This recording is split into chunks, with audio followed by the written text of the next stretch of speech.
Hello students, welcome to my YouTube channel online study में आप सभी का स्वागत है।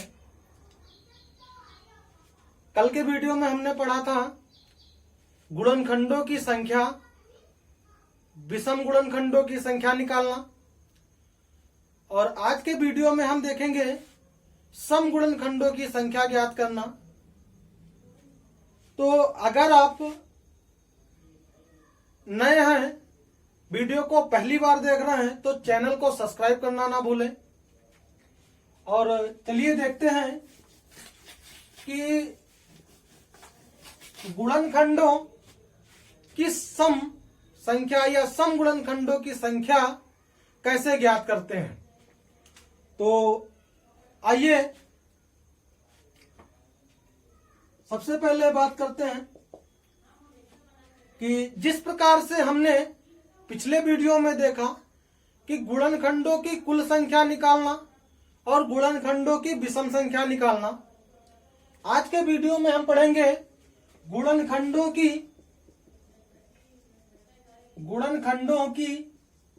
सम संख्या।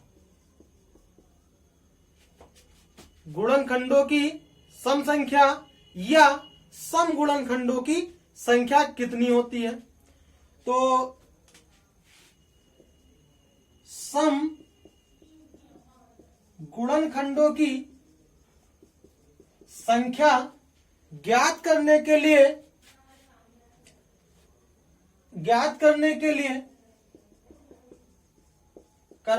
लिए अभाज्य गुणनखंड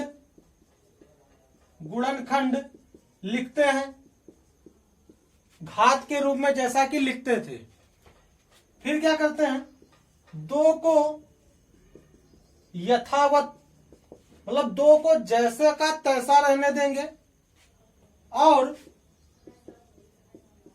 बाकी की घात में एक जोड़कर हल करें। क्या बोला गया, बाकी की घात में एक जोड़कर हल करने पर सम गुणनखंडों की संख्या प्राप्त होती है। ठीक है, तो आइए देखते हैं। एग्जाम्पल के लिए मान लेते हैं कि 24 हल करेंगे तो ये होगा 12, ये 6 बार, ये 2 से काटेंगे 3 बार और ये 3 से काटेंगे 1 बार जाएगा। तो इसको देखते हैं कि इसको हम क्या लिख सकते हैं। इसको लिख सकते हैं 2 की पावर 3 और 3 की पावर 1। 3 की पावर 1 हमको निकालना है सम गुणनखंडों की संख्या। तो क्या बोला कि भैया कि 2 को क्या करेंगे, जैसा का तैसा लिख देंगे। 2 की घात को क्या करेंगे, जैसे का तैसा लिख देंगे, उसमें कोई परिवर्तन नहीं करेंगे। तो घात हमारी 3 है तो इसको 3 लिख देंगे और शेष की घात में 1 बढ़ाकर लिख देंगे, अर्थात 1 है तो कितना हो जाएगा 2, और हल कर लेंगे हो जाएगा 6। अर्थात 24 के सम गुणनखंडों की संख्या कितनी है, 6 है। ये मैं इधर चेक करता हूं। 1 से, 2 से, 3 से, 4 से, 6 से, 8 से भी कट जाएगा, 9 से नहीं कटेगा, 10 से, 11, 12 से कट जाएगा और ये 24 से कट जाएगा। तो देखते हैं सम गुणनखंडों की संख्या निकालनी थी। तो 1, 2, 3, 4, 5, 6। क्या देखे भैया कि जो सम गुणनखंडों की संख्या है वो कितनी है, 6 है, और यही मैंने इधर हल किया है। सम गुणनखंडों 24 के सम गुणनखंडों की संख्या कितनी है, 6। 1, 2, 3, 4, 5, 6, और ये रहा आपका सोल्यूशन। आइए आगे देखते हैं।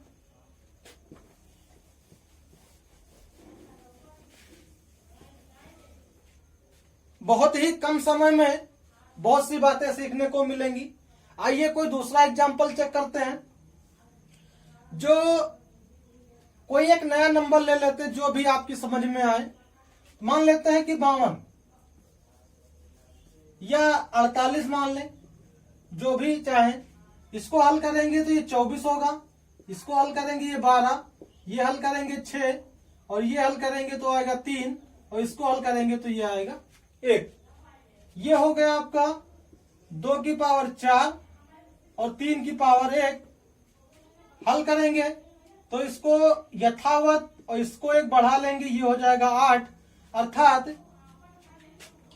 24 या 48 के जो सम गुणनखंडों की संख्या होगी वो कितनी होगी? 8 होगी, जैसा कि अभी देख सकते हैं।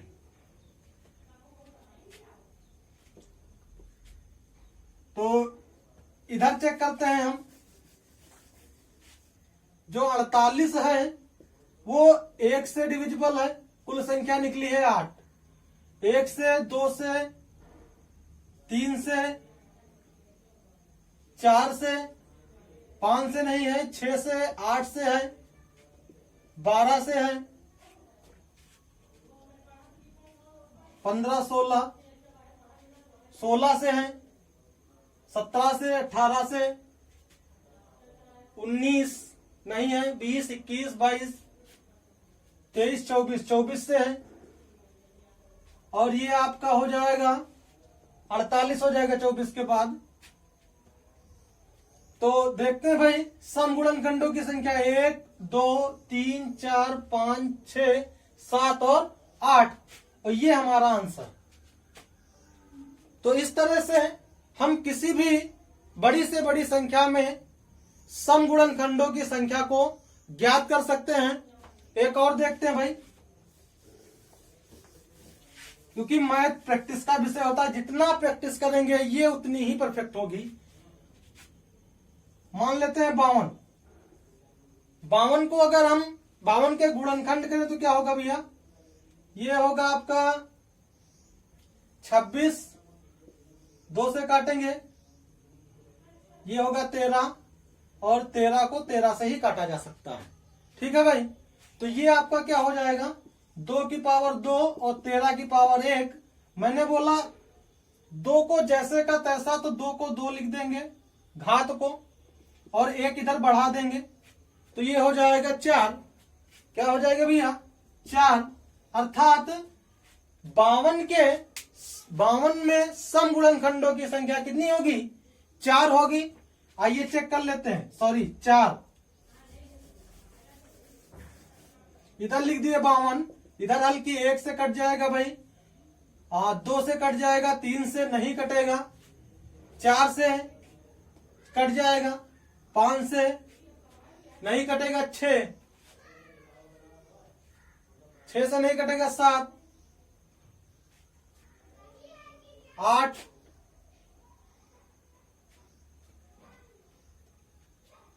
9 से भी नहीं कटेगा, 10, 11 से भी नहीं कटेगा, 12 से चेक कर लेते हैं, 12 से कटेगा, 12 चौक 48 नहीं कटेगा, 13,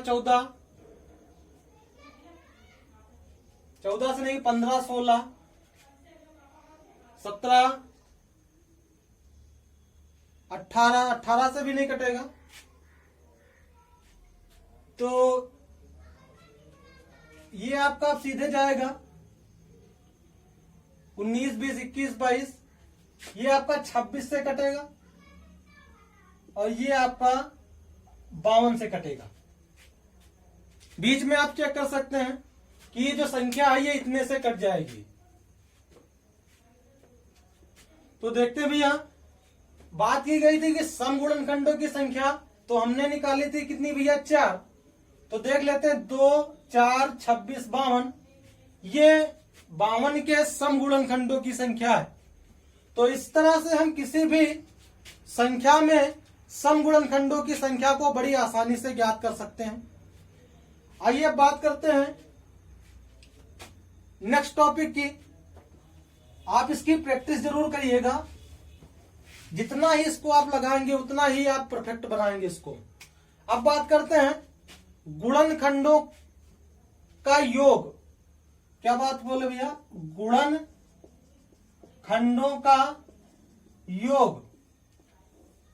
अभी तक हमने क्या किया? गुणनखंडों की कुल संख्या निकाली, गुणनखंडों की विषम संख्या निकाली, गुणनखंडों की सम संख्या निकाले। अब क्या करते हैं? गुणनखंडों का योग निकालते हैं। क्या करते हैं भैया? गुणनखंडों का योग निकालेंगे, फिर गुणनखंडों सम गुणनखंडों का योग निकालेंगे, विषम गुणनखंडों का योग निकालेंगे और गुणनखंडों का गुणा किया जाए तो क्या होगा ये निकाल लेंगे। तो एक एक करके देखते हैं। सबसे पहले देखते हैं भाई कि गुणनखंडों का योग कैसे करते हैं। गुणनखंडों का योग कैसे किया जाता है तो बहुत ही ध्यान से समझना। एक मैं आपको फार्मूला लिख रहा हूं, इसको समझने की कोशिश करिएगा। किसी भी नंबर का जो गुणनखंड होगा, मान लेते a की पावर x इंटू बी की पावर y के रूप में लिखा गया, या c की पावर z मान ले, तो जो इसका योग होता है वो क्या भैया कि a की पावर x प्लस 1 माइनस का 1 अपॉन में a माइनस 1 इंटू b की पावर y प्लस 1 माइनस का 1 upon b minus 1 into c की पावर z प्लस 1 माइनस का 1 अपॉन c माइनस 1। ये इसका फार्मूला है, लेकिन ये वास्तव में कहना क्या चाहता है इसको हम सवाल के माध्यम से समझते हैं। क्वेश्चन हल करते हैं, ये ऑटोमेटिक समझ में आएगा। आइए क्वेश्चन हम इसी बेस पे कर लेते हैं पहले, फिर आगे बढ़ते हैं। अगर इसको समझना चाहें तो ये क्या कहता है कि घात जितनी हो उसमें एक बढ़ा देंगे और एक माइनस कर लेंगे और आधार से एक माइनस कर देंगे। बटे में जो क्या कहना चाहता है कि आधार से एक माइनस कर लेंगे। घात जितनी है उसमें एक बढ़ाकर हल करके एक माइनस करके लिखेंगे। ठीक है भाई, तो आइए इसका एक सवाल देख लेते हैं। आप इसको नोट कर सकते हैं। देखते हैं भैया कि जो योग है वो योग क्या है? a की पावर x प्लस 1 माइनस का 1 upon a minus 1 into B की power y plus 1 y plus 1 minus का 1 अपॉन b माइनस 1। आइए एक सवाल चेक कर लेते हैं। मान लेते हैं 60 का गुणनखंड, 60 में गुणनखंडों का योग निकालना है। तो अगर इसको हल करेंगे तो 20 3 60 और ये 15 दूना 30, ये 3 में 5 बार में जाएगा और 5 बार में ये 1 बार में जाएगा। अर्थात जो 60 का जो गुणनखंड है उसको हम ऐसे लिख सकते हैं 2 की पावर 2 गुणे 3 की पावर 1 5 की पावर 1। अब इसको जरा इस पर लागू करते हैं। मैंने बोला 2 की पावर 1 2 है तो 1 प्लस कर ले, 1 माइनस करके लिख दें और 2 माइनस 1। इधर देख लेंगे, ये आपका हो जाएगा 3 की पावर 1 प्लस 1 माइनस का 1 अपॉन 3 माइनस 1 इंटू ये 5 की पावर 1 प्लस 1 माइनस का 1 अपॉन 5 माइनस 1। जरा देखते हैं कि 2 की पावर 2 था, अब 3 हो गई। तो 2 की पावर 3 का मतलब कितना भी है? 2 दूना 4 दूनी 8, तो 8 माइनस 1 अपॉन 2 माइनस 1 का मतलब 1 इंटू, या सीधे इसको लिख सकते हैं 8 माइनस 1 कितना होगा 7। इधर देखते हैं 3 की पावर 2 का मतलब 3 त्रिका 9, 9 से 1 निकाल देंगे कितना हो जाएगा भैया? 9 से 1 निकाल देंगे हो जाएगा कितना? 8। और इधर 3 से 1 गया कितना बचा? 2। इधर देखते हैं 5 की पावर 2 का मतलब 5 बचे 25 माइनस का 1 कर लेंगे हो जाएगा 24 और 5 से 1 निकाल देंगे हो जाएगा कितना? 4। अब इसको हल कर लेते हैं जरा। 4 छंग 24 और 2 कन्नम 2 2 चौको 8, ये आपका होगा 7 गुणे 4 गुणे 6। और इसको हल करेंगे तो 7 चौक 28 छक्का 168 कितना भैया? 168। कहने का मतलब है कि इनके गुणनखंडों का जो योग होगा, इनके जो गुणनखंडों का योग होगा वो कितना होगा भैया? 68 होगा। कितना होगा? 168 होगा। क्यों भाई? गुणनखंडों का जो योग है वो कितना होगा? 168 होगा। तो इसके हम सभी गुणनखंड निकाल लें और सभी गुणनखंडों का हम योग करें। तो आइए इस बात को भी चेक कर लेते हैं, क्या यह सत्य है कि 60 के जो गुणनखंड हैं उनके गुणनखंडों का जो योग होगा वो 168 होना चाहिए। 60 के जो गुणनखंड हैं उनका योग कितना होगा भैया? 168। तो जरा चेक करते हैं कि जो 60 है वो 1 से कटेगा, 2 से कटेगा, 3 से कटेगा, 4 से कटेगा, 5 से कट सकता भैया, 12 पंचे 60 कट जाएगा, 6 से 10 बार में चला जाएगा, 8, 9 से नहीं कटेगा, 10 से कटेगा, 12 से कटेगा, 14 से नहीं कटेगा, 15 से कटेगा, 16, 17, 18 नहीं कटेगा, 19, 20 से कटेगा भैया। 20 के बाद ये 25, 20, 21, 22, 23, 24, 25 से भी नहीं कटेगा, 26,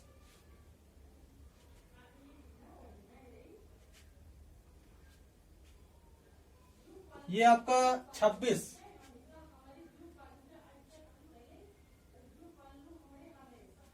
शायद 24 से कट जाना चाहिए, 4 चौक 16 नहीं कटेगा।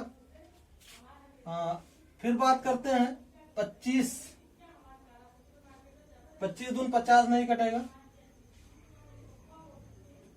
30 से कटेगा और 30 के बाद ये स्वयं 60 से कटेगा।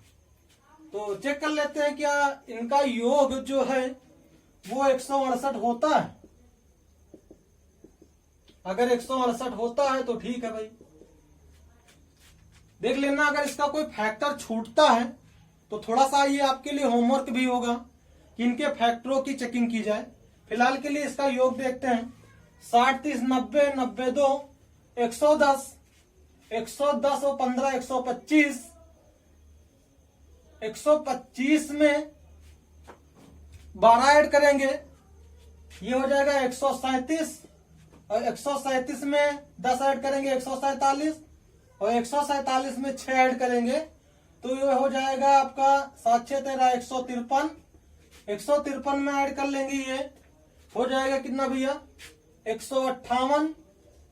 158 में ये 4 ऐड करेंगे, ये हो जाएगा 162, और 162 में 3 ऐड कर लेंगे, ये हो जाएगा 165, और 165 में 2, 1, 3 ऐड कर लेंगे, हो जाएगा कितना भैया?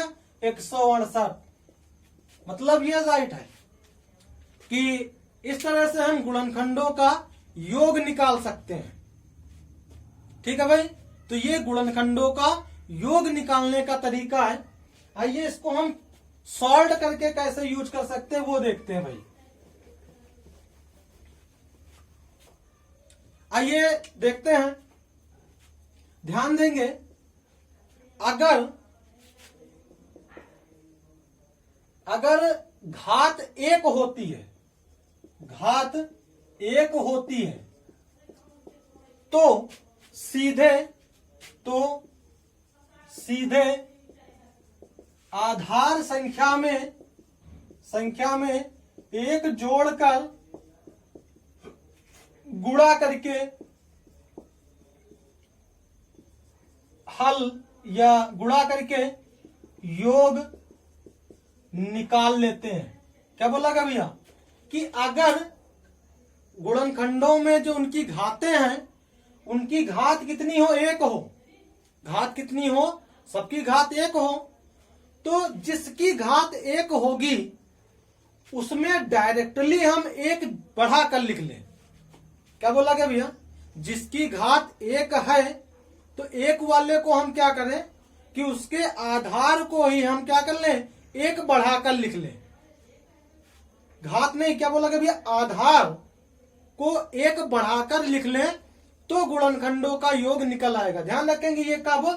जिनकी घात एक होगी या जिस आधार की घात एक है तो उसमें आधार में हम एक जोड़कर उसे हल कर लेंगे और उसका योग निकल आएगा। आइए देखते हैं। अभी बात करते हैं जैसे 10 को अगर हम हल करें तो 2 पंची 10 और 5 एक 5 हल किए तो आया क्या भैया 2 की पावर 1 और 5 की पावर 1। अब अगर इसमें चाहे तो वो फार्मूला लगाएं, नहीं हमको दिख रहा है कि इन सबकी घात क्या है भैया 1 है, तो मैंने बोला अगर घात 1 मिलती है तो डायरेक्टली आधार में 1 जोड़ कर लिख दें। तो 2 में 1 जोड़ देंगे 3, 5 में 1 जोड़ देंगे 6 हो जाएगा कितना भैया 18। और चेक कर लेते हैं क्या 10 के जो गुणनखंड हैं उनका योग 18 है या नहीं है। तो भाई 10 के कितने गुणनखंड 1 से विभाजित 2 से विभाजित 3 से नहीं है 4 से नहीं है 5 से है भाई और ये 10 से है। तो देख लेते हैं भैया 10 5 15 15 2 17 17 1 18 मतलब 18 निकल रहा है ना। तो ध्यान रखेंगे कि अगर संख्या की घात या आधार की घात 1 है तो आधार को 1 बढ़ाकर लिख लें और उसे हल कर लें तो गुणनखंडों का योग निकल आएगा। क्या बोला गया भैया गुणनखंडों का योग निकल आएगा। ठीक है और देख लेते हैं प्रैक्टिस के लिए कोई भी नंबर बड़े से बड़ा या छोटे से छोटा नंबर जो भी तुम्हारी समझ में आए उसको हम लिखकर हल कर सकते हैं। ठीक है भाई क्या बोला गया उसको हम लिखकर हल कर सकते हैं।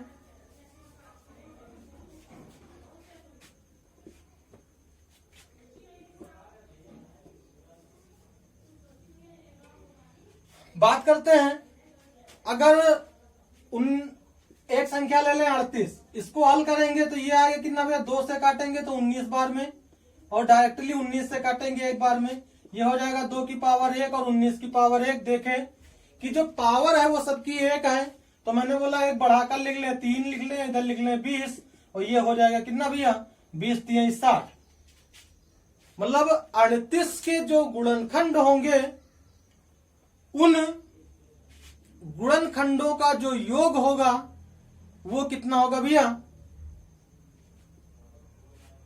आपके सामने लिखा है कितना होगा भैया 60। कितना होगा 60 होगा। ठीक है तो ये तो है इसके लिए। और अगर ज्यादा नंबर्स का कोई मिलता है तो उसको हम कैसे हल करते हैं वो भी थोड़ा देख लेंगे।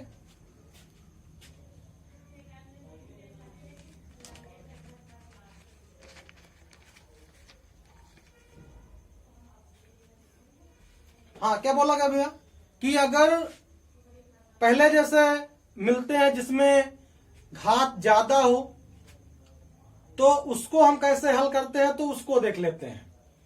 ठीक तो आइए इधर चेक कर लेते हैं एक बार। मान लेते हैं कि एक संख्या हमारे पास क्या है 48 है। क्या भैया एक संख्या हमारे पास क्या है 48 है और इसे हम हल करते हैं। तो हल करेंगे तो जरा देखते हैं कि 2 से काटेंगे 24 बार 2 से काटेंगे 12 बार 2 से काटेंगे 6 बार 2 से काटेंगे 3 बार और 3 से काटेंगे तो 1 बार। मतलब जो 48 के गुणनखंड है वो हम क्या लिख सकते हैं भैया 2 की पावर 4 लिख सकते हैं और 3 की पावर 1 लिख सकते हैं। क्या कर सकते हैं भैया 3 की पावर 1 लिख सकते हैं।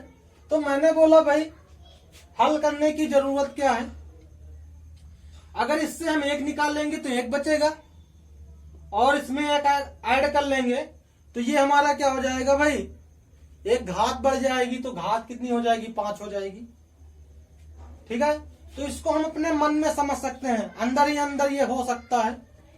अगर इसको हम देखें तो 2 दूना 4 दूनी 8 दूनी 16 और 16 दूना 32 मतलब अगर इसको एक हम बढ़ा लें तो ये क्या हो जाएगी 2 की पावर 5 हो जाएगी और 2 की पावर 5 का मतलब भैया 2 को 5 बार गुणा कर लें तो 2 दूना 4 दूनी 8 दूनी 16 दूना 32 और 1 माइनस करना है तो माइनस कर लेंगे और ये हो जाएगा कितना भैया 31 और बटे में 1 2 में से 1 निकल जाएगा 1 बचेगा तो 1 नहीं लिखते हैं और मैंने बोला जिसकी घात 1 मिल जाए तो उसको तो हम डायरेक्टली ही क्या कर लेते हैं, आधार में 1 बढ़ा देते हैं, तो ये हो जाएगा कितना भैया, 4।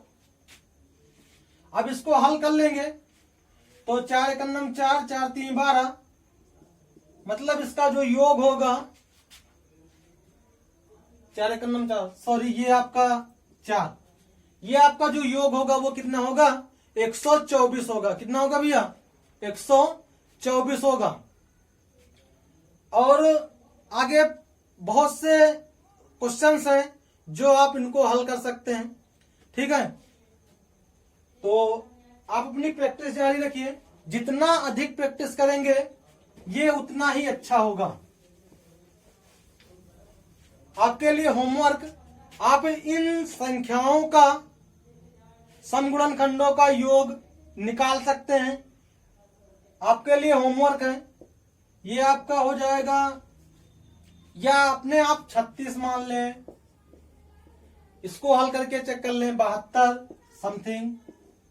आप इसको हल करें और हल करके इनका योग निकाल लेंगे, या देख लेते हैं एक आध को और प्रैक्टिस के तौर पर। अगर इसको हम हल कर लें, ये 36 का देख लेते हैं। जो 36 है ये कितनी बार में कटेगा भैया, 2 × 9 18 दूना 36, 2 से काटेंगे 9 बार में जाएगा, 3 से काटेंगे 3 बार में, 3 से काटेंगे 3 बार में जाएगा। मैंने देखा 36 जो है इसको क्या लिख सकते हैं भैया, 2 की पावर 2 और गुणे में 3 की पावर 2। अब यहां पर देखते हैं भाई घात सबकी अलग अलग है, तो इसको वैसे ही हल करना है, या देख लेते हैं कि 2 की पावर 2 है, अगर 1 पावर बढ़ा दे तो कितनी हो जाएगी भैया, 3। और हमें पता है कि 2 की पावर 3 का मतलब 2 दूना 4 दूनी 8, 1 माइनस कर लेंगे कितना हो जाएगा, 7, और 2 में से 1 निकल गया, कितना बचा, 1, तो कुल मिला के कितना, 7 ही बचा।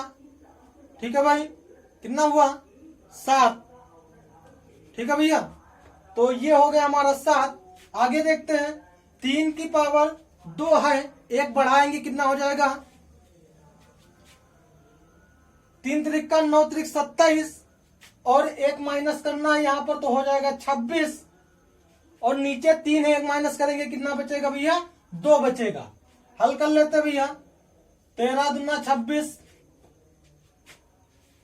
13 दूना 26, और ये हो जाएगा तुम्हारा 7 × 13, हल कर लेंगे 13 × 7 = 91। ये आपका आंसर।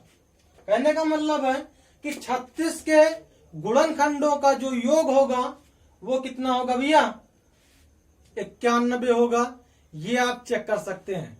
ठीक है, तो वीडियो अगर अच्छी लगी है तो इसे लाइक, शेयर एंड कमेंट करना ना भूलें, और अगर नए हैं तो चैनल को सब्सक्राइब करना ना भूलें। थैंक यू सो मच, मिलते हैं नए वीडियो के साथ।